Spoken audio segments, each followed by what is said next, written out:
Hi, this is Kelly, and I posted earlier on an image that I made of my daughter with the negative image from a photo that I had, and I had some requests to show you all how to do it, so I thought I'd try to make a video here.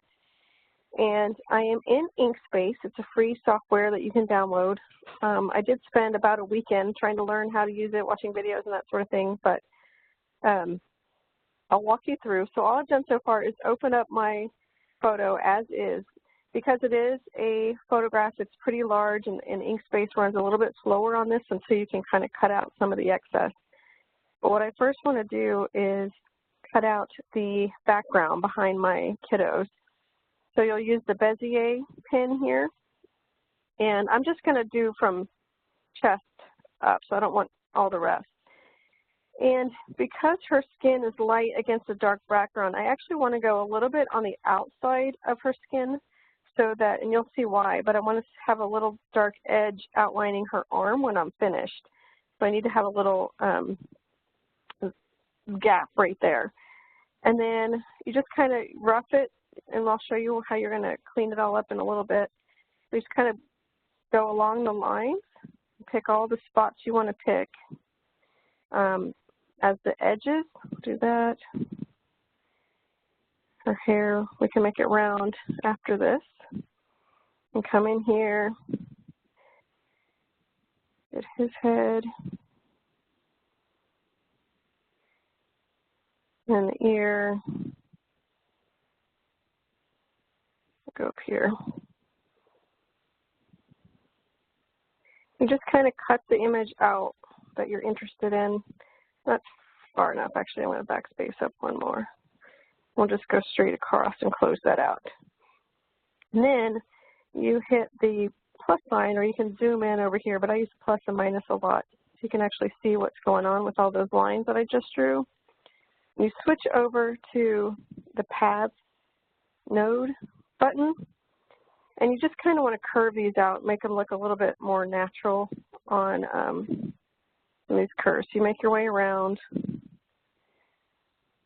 arching the lines. You want to get some of her hair. I'm not worried too much about all the little frays on the end because it's just more weeding you'd have to do on the back side, but kind of make it look like hair. Curve this out.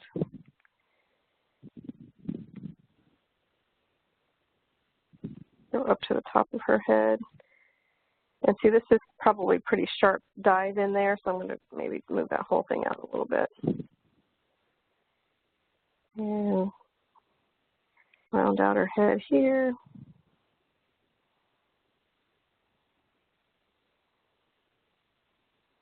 Might take this one down a little bit more to make sure their heads are distinguished. Curve his hair.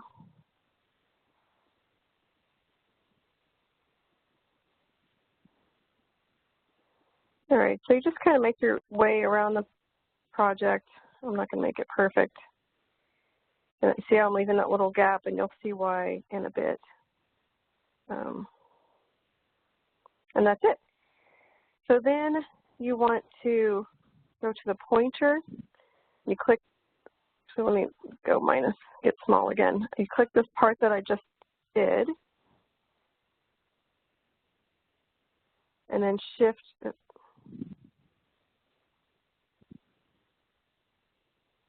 I need this one, sorry, yes.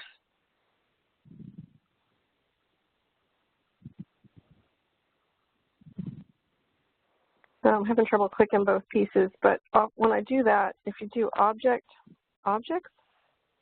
it opens up a pane over here, which I also like to use.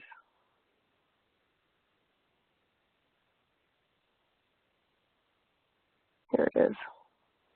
And when you have the objects pane open, you can see, oh, push up to the top, sorry. There we go. You can see both of your pieces here. You can see the image, which is the full picture, and the path. So sometimes it's easier for me to select using this over here, and I hit Shift, highlight both. So you have your center cut out and here, and then you go to Object, Clip, and Set. And that's going to cut out my background. And I need to turn this into a bitmap trace, but right now it's an image and it's really just kind of hiding the back. It's not actually gone. So I'll go to File, Export PNG Image. It comes up with a path here, and I'm just going to say, kids, again, I've done this a few times, and hit Export. And then I start a new sheet, and File, Import. And then I believe it's in Desktop.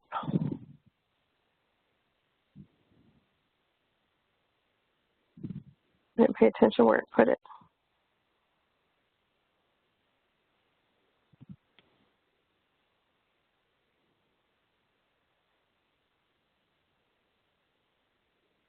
There we go, found it. And you can see it's a PNG file this time, but it doesn't have my background. And now you can see Control Shift, and I'm going to shrink this down. I like for it to be in the middle of this black square that they have. But you can see the little edge around her arms, and that'll pop up a little more visibly here in a second. So we need to convert this to a bitmap. So now you go to Path, Trace Bitmap, and I select Gray, Smooth, Stack. I click Remove Background, although there isn't one, and I leave it on 8 scans, and you'll see here. You can do Update. I just hit OK, and it'll immediately put the new picture over here.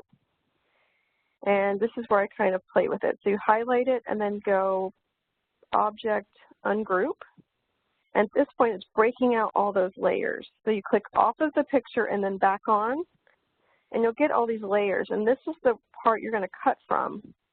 So you pick one that looks the best and what you want to work with. And once you get down to these gray colors, they're all too dark to do anything with. So I just highlight them and then hit Delete. So this really doesn't do much for the image, neither does this one. So I have to decide between these two which one I want to use. I kind of like the contrast here because there's some darker areas, and this looks a little washed out. So I'm going to delete that one, and this is going to be the image that I work with going forward. And then you want to make it bigger. And at this point, you're really just kind of cleaning up the picture. You could just take this right now, send it over to Cricut or your Silhouette, I guess. I'm not familiar with Silhouette, and start cutting. But you will have some extra weeding to do. All these little bitty white dots is extra weeding, which may or may not come out nicely. And you don't really need them. They don't add a whole lot of effect to your photo. So what you do is you click on the nodes, and you can see all the tiny little nodes in here, and you just zoom in as far as you can go, or pretty far, not as far as you can go. And you cut out all this extra stuff. You highlight it, delete, anything that you feel like isn't something you want to weed on the other side. When you actually get into your vinyl, you just highlight it and delete. You work your way through the whole photograph. You can delete in the dark areas, and then you also want to delete these little odds and ends over in the light areas.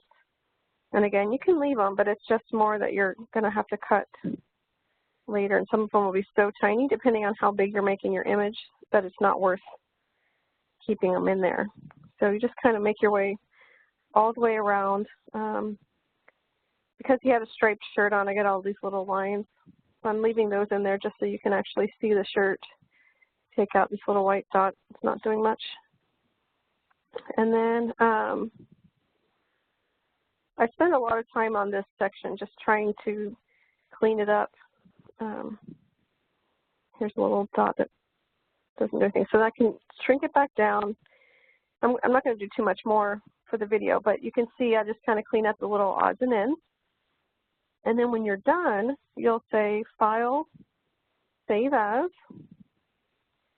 and kids again, and it saves it as an SVG, so you don't need the extension on there. And it's on my desktop, and I'm going to hit Save. Then you go over to your design set studio. If you've already done it earlier, we'll try it. I'll do a new one.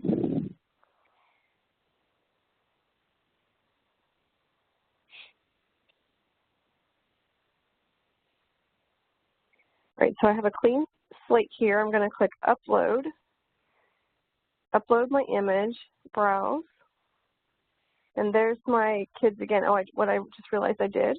If you'll look, kids again, SVG actually has the color on it. What you have to do when you're in Inkspace is it saves the photo that's in this black square. So I want to switch to my pointer, move this one out, and move this one in. Close this down. And I want to shrink it down so that it's inside the black square. There. Now if I hit save, I come back over to Cricut and you can see it's already updated without even doing anything. So I've got the gray picture. And I click on it and hit open. It does warn you that it takes a while, and in fact it does.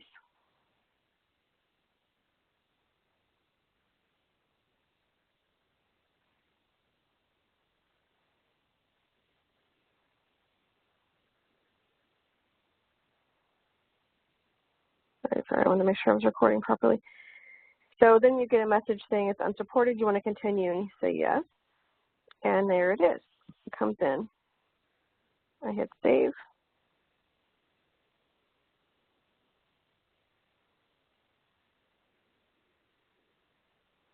And then you pick the image and you say insert. And there you go. And this is what I was telling you earlier about having the lines around her arm. The first time I made it too close, and so her arm disappeared. I didn't have any of this dark line to define her arms. You can also see I have a little bit of the tree that was in the background sticking here, so I would have cleaned that up and gotten rid of it, and then you just have her arms. But that's all there is to it, and then you hit it, and it's ready to cut. You say make it, and there you go. I hope this helps. Let me know if you have any questions.